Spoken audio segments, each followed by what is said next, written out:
yo lo combiné y le dije, ya, si vas a usar la violencia, comienza para no perder el tiempo. Esta persona le dijo eran como 15 personas, era un pelotón. Y él les dijo no, espósenlo. Tenemos el lujo de conversar con alguien que estimamos y respetamos mucho, y es este valiente cubano opositor anticastrista que viajó a Cuba y que todos seguimos las noticias de su convocatoria en el Cobre, su posterior arresto, todo lo que vivió, las amenazas, la familia desesperada por aquí. Y hoy en vivo y en directo y en exclusiva vamos a conversar con él un poquito para enterarnos de todo lo que estuvo pasando en esos días. Bienvenido, mi amigo. Gracias, gracias, Eliezer. Muchas gracias a todos ustedes por el tiempo, por Gracias, escucharme. Ramón. Bueno, nos agrada mucho verte por lo menos saludable y ahí con una sonrisa. Tu hija, me imagino que, oye, ya tiene un poco más en paz su corazón, que tenía, por supuesto, mucho temor de lo que te pudiera pasar. Entonces, cuéntanos un poquito, vamos a empezar por el principio. ¿Cómo se te ocurrió esto de ir a Cuba y hacer esta convocatoria? Luego vamos a ver qué pasó cuando estabas allí, cómo te arrestan, etcétera. Y bueno, luego el regreso. Entonces empecemos por el principio, por favor. Bueno, mira, esto en primer lugar tuvimos que hacerlo sumamente callado. Ya sabes que de haberse filtrado 1 milímetro, no hubiésemos llegado ni siquiera a nuestra casa en La Habana. Ujú. Llevó bastante tiempo engranar cosillas, prever, prever lo que iba a pasar. O sea, tuvimos que convertirnos en adivinos del futuro, mi hija y yo. Saber en un momento determinado qué tenía que hacer cada uno, porque estábamos totalmente convencidos de que en algún momento de la historia íbamos a perder el contacto, definitivamente. Las previsiones salieron correctas, de modo que cuando ya nos perdimos uno al otro, o sea, el contacto, cada cual siguió haciendo lo previsto. Y por eso fue que la idea pudo germinar, pudo extenderse. Los sorprendimos, fue una sorpresa para ellos total. Claro que llevó su trabajo, sabíamos que de haber hecho algo de antemano, haber convocado a alguien de antemano y se filtrara en alguna medida, pues como te decía, lo íbamos a perder todo. No, no ibas a llegar al Cobre, claro. No, ni siquiera a mi casa. Allí la primer valla es el aeropuerto. ¿Y O entraste sea, por La Habana o por Holguín o por dónde? entré por La Habana. Estuve unos poquitos días en mi casa de Cojimar y bueno, ya viajé al Cobre con un poquito de mi familia de La Habana y mi esposa Bárbara que fue conmigo de aquí. Ok, óyeme, y hay una gran curiosidad, todo el mundo aquí está preguntando también. Cuando tú llegas al Cobre y como que te plantas allí y dices, yo me quedo aquí, yo no me voy, y haces la convocatoria, ¿cómo te trataron los curas, el personal de allí?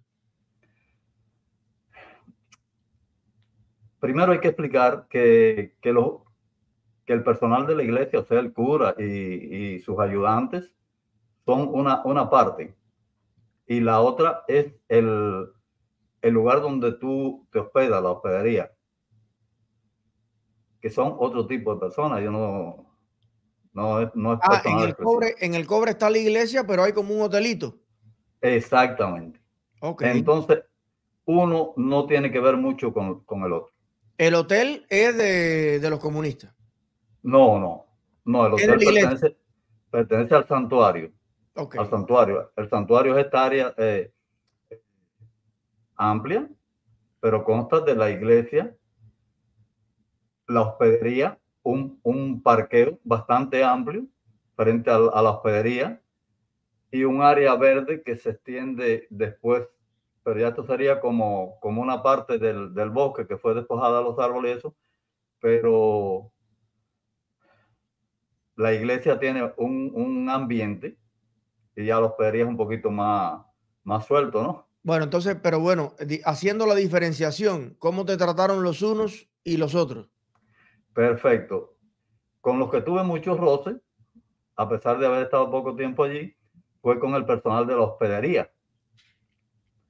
¿Por qué? Porque teníamos planificado una gran parte de nuestra idea se iba a desarrollar ahí en ese lugar.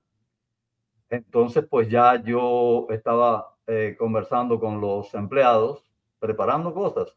Por ejemplo, íbamos a tener invitados. Era parte de la idea del proyecto. La hospedería tiene unas 25 habitaciones y en este momento estaban en muy malas condiciones. Servían para dormir y eso, pero muy molestas. Entonces estábamos previendo ver qué se podía hacer con estas habitaciones, ver qué se podía mejorar en este asunto de los alimentos y conversamos con ellos. Fueron muy receptivos, unas personas muy simpáticas, sumamente agradables. Y en ese sentido íbamos adelantando mucho. También tuve algunas dificultades con ciertas personas. Por ejemplo, yo pienso que debo decirlo, el encargado de este lugar, de la hospedería, es una especie de administrador y él tenía cierto recelo con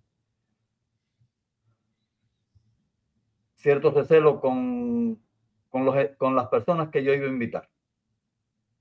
Él fue un poco sincero y yo también fui otro poco sincero. Él tenía miedo que allí fueran a ir personas opositores y este tipo de personas. Y me dijo muy claramente que eso no se iba a aceptar. Ok, pero esta persona es un eclesiástico, aunque no sea un No, cura. no, no, no, no. No, es un administrador Ok, que no pero tiene. sí, pero si la infraestructura de ahí pertenece a la iglesia nombra a un administrador que por lo general el perfil de personas que trabaja con la iglesia, con el obispado, con todo, porque ellos también están recelosos de que la seguridad les meta gente. Entonces tratan de buscar otro cristiano que tenga conocimiento de contabilidad, etcétera, pero meten a alguien que administre eso, pero la última palabra la tiene el jefe del santuario, que es de alguna manera el líder de ese lugar, que tiene cierta autonomía. Entonces, el tipo te dijo, bueno, opositores aquí, no me parece. No, Ok, es te lo verdad. dijo. Que en ese, y entonces, o sea, que en el hotel de la iglesia, ellos no tienen previsto que se quede un opositor allí. Ok, bueno. Y la parte de la iglesia. En la parte de la iglesia ya, al parecer, la seguridad del Estado había contactado con ellos. Ujú. Porque desde el primer momento, Eliezer, ya ellos empezaron a este tipo de obstáculos, a no permitir la entrada de personas. Esto que se hace en las calles, en las carreteras, en la salida de los pueblos, ya se estaba haciendo, porque con las personas que lograron entrar después de la convocatoria y conversamos, algunas de ellas me dijeron que ya en Palma Soriano, que es el pueblito que está más cerca de allí del Cobre, que ya en Palma Soriano estaban los puestos estos de la policía impidiéndole a las personas conocidas, a los opositores y eso, viajar hacia el santuario. Y más tarde, pues ya en el mismo poblado del Cobre, ya estaban haciendo esto mismo. Ok, pero el cura te dijo algo en particular. Perdón, ahí vamos a llegar. Ah, ok. No, es que nos quedan 5 minutos de la entrevista. Ah, Entonces, si no es un programa tenemos 36 contenidos. Entonces, esto es un fragmento. no, perfecto. No logramos hablar con el cura porque ya la seguridad del Estado había hablado con el cura antes que con nosotros. Pero primera vez entonces, cuando la seguridad habla con el cura y le dice, no hable, perdona, ¿cómo es tu nombre? Ramón Ramón, Jesús. no hable con Ramón, que Ramón está loco y lo que está aquí es para buscar Exactamente. problemas. El cura te barajó. Completamente. En la primera ocasión, una señora y un muchacho que son evidentemente como una especie de ayudantes, nos dijeron que en un ratico él iba a bajar. No bajó en 2 horas, nos fuimos de la iglesia, que está cerquita de la feria, y como a las 2 o 3 horas regresamos, pero ya este par de personas ya tenían otra cara y nos dijeron, no, él no los va a recibir. No los va a recibir. Entonces ya me di cuenta que por esta parte no teníamos ningún apoyo, ningún respaldo, pero eso no nos preocupó porque íbamos decididos a continuar hasta el final, como fuera, con o sin cura, sin obispo, con lo que fuera. En esencia, Ramón, el resumen de tu idea, en caso de que tuviera éxito, esta convocatoria que tú hiciste, ¿qué es lo que tú imaginaste en caso de que tuviera éxito que iba a pasar? Lo que nunca ha pasado, que era que el pueblo se reuniera y conversáramos pueblo a pueblo, no pueblo con funcionarios, no pueblo con personas del partido, del gobierno, sino pueblo a pueblo, pueblo a pueblo. ¿Qué es lo que teníamos en la mente? Preguntarle a la madre, esa que tiene el niño, la madre soltera que tiene el niño sin comida, sin zapatos, sin esperanzas, decirle, ¿qué tú opinas que podría resolver tu problema? Al campesino que le están extorsionando sus productos y obligándolo a vender ¿qué tú opinas que resolvería tu problema? Al médico que anda por ahí sin una bicicleta, sin zapatos, ¿qué? Y entonces, pues, con todo esto, formar una idea, buscar las causas de todos estos problemas y, de alguna forma, eliminar esas causas. O sea, que la convocatoria tuya era hacer una especie de encuentro, de asamblea popular, en la que la gente en un espacio santo, al amparo de la Virgen de la Caridad del Cobre, se tomaran decisiones trascendentales para el futuro de Cuba. Ok, volviendo a los puntos, el momento del arresto, ¿cómo se produce? Fue un asalto. Fue un asalto como esos de las películas. De abre la puerta, yo no la abría, por supuesto, ahí estaba mi familia. ¿Quién eres tú? No abre la puerta, imponiéndose. Algo que no previmos que pasara de esa forma, Eliezer, porque el santuario no es jurisdicción no está bajo jurisdicción del gobierno cubano, sino de la iglesia. Ellos no podían hacer eso sin permiso. Cuando yo se lo dije, ellos me dijeron, no, no, tenemos el permiso. Bueno, pues ahí nos violentamos, nos pusimos un poquito violentos, nos dijimos, yo les dije cosas no suficientemente desagradables, porque después vi un video que ellos grabaron y yo pienso que me quedé un poquito por debajo de lo que debía haber. Viste, te recojan las pertenencias, no aceptamos ninguna de esas cosas y yo lo combiné y le dije, ya, si vas a usar la violencia, comienza para no perder el tiempo. Entonces, esta persona le dijo eran como 15 personas, era un pelotón. Ellos, por lo general, ellos funcionan bien en manada. Y él les dijo no, espósenlo. Yo estaba en calzoncillos. Le dije, no, no me voy a vestir. O sea, me esposaron las manos atrás y entre los tres, pues me bajaron por todas estas escaleras porque estábamos en una segunda planta. Nos bajaron por las escaleras hasta una guagua, un ómnibus que tenían allí frente a la hospedería. A esa hora de la mañana no había nadie. Se vio que ya ellos habían trabajado en este asunto de que no hubiera un solo testigo. Allí no había un solo testigo por ningún sitio. Cuando ellos asaltaron nuestro cuarto como terroristas de primera línea, mi nieta que estaba allí daba gritos. Me decía, abuelito, ¿qué está pasando? Y yo le decía, nada, nada, Lorena, nada. Y ella me decía, sí, sí está pasando, pero mi esposa Eliezer, que tiene problemas, ella fue operada del cerebro aquí en Estados Unidos. Ella perdió el conocimiento y cayó. entre los pies de todas aquellas jaurías.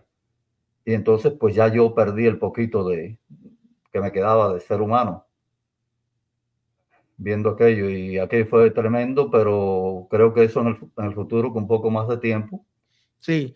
Y entonces te llevan ¿para dónde? Para un centro de para detención de esto de ahí. exactamente, eso se llama Operaciones Versalles, es el centro Mm.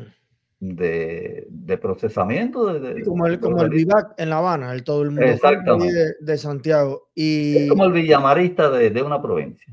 exacto. Y allí te tuvieron unos cuantos días hasta que te ofrecen, bueno, la cárcel o el destierro. No, eso me lo ofrecieron en el mismo momento en que estábamos fajados allí en la Mm, habitación. ok. Que después yo se lo critiqué porque le digo, me estás tildando de terrorista, que yo estoy convocando a terroristas para hacer cosas contra el Estado. Y al mismo tiempo me estás dando la posibilidad de irme. Entonces tú eres cómplice de terroristas o algo así. Pero los terroristas, bueno, ya te estoy explicando, son ellos. Y quisiera comenzar contigo pidiéndote que dentro de tus posibilidades le pidan al gobierno cubano que haga público ese video que filmaron ellos. Porque está interesante, porque en ese video ellos mismos demuestran que sí son terroristas, demuestran que ellos violan los derechos humanos, los civiles, los políticos y cuanto Sí, derechos a mí me pueden. filmaron millones de videos y yo quisiera un día que todos esos videos se filtraran y que vieran mis interacciones, los interrogatorios, donde quiera que me llevaban había cámara, en Villamarista, en todos lados, y estuve detenido en varias provincias. Siempre filmaban todos los registros que me hicieron en las casas, los decomisos, la bronca mía con ellos. Y yo quisiera que un día todos esos casetes salieran. No sé si ellos los borran o qué harán con ellos, pero es interesante. Maestro, por último, ¿qué sensación te queda ahora? ¿Qué conclusión sacaste? Ah, ¿y por qué elegiste el cobre? Que algunos creen que hubiera tenido más éxito la acción en La Habana, donde hay más embajadas, más personas, que el cobre está como muy aislado, que aún si alguien se te quisiera unir estaba como difícil, como está ahora el transporte, todo. Esas dos preguntitas, ¿por qué el cobre y qué sientes ahora? La primera, ¿por qué el cobre? Porque al no estar bajo jurisdicción del gobierno cubano nos daba más posibilidades.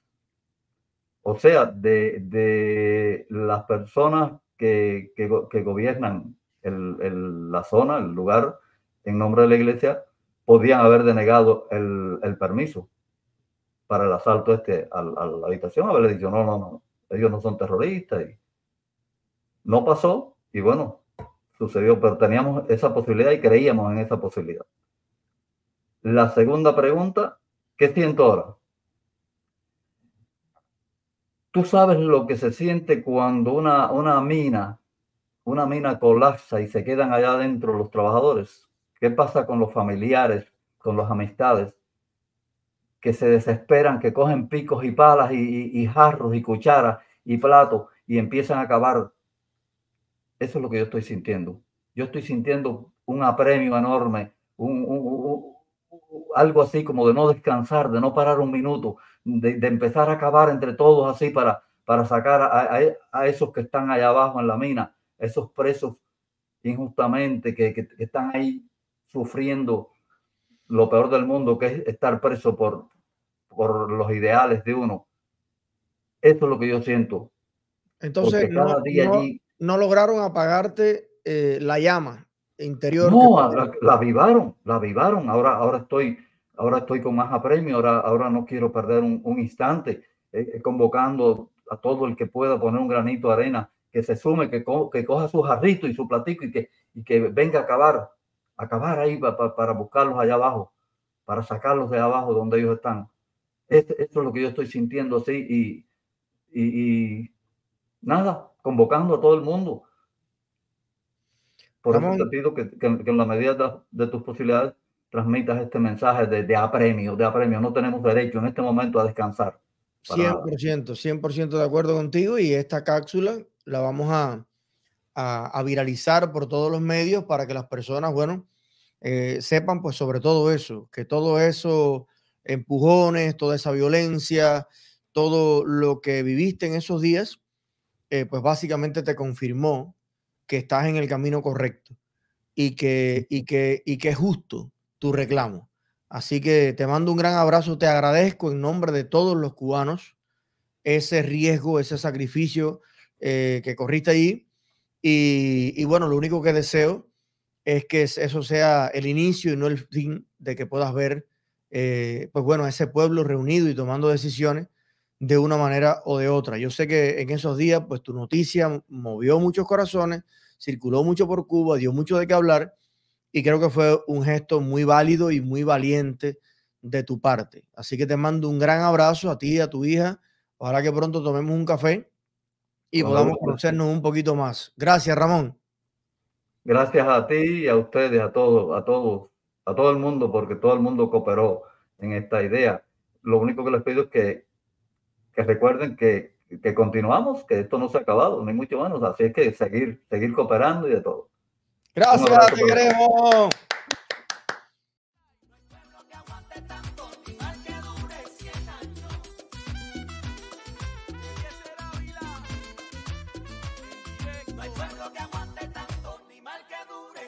Atención a toda la comunidad.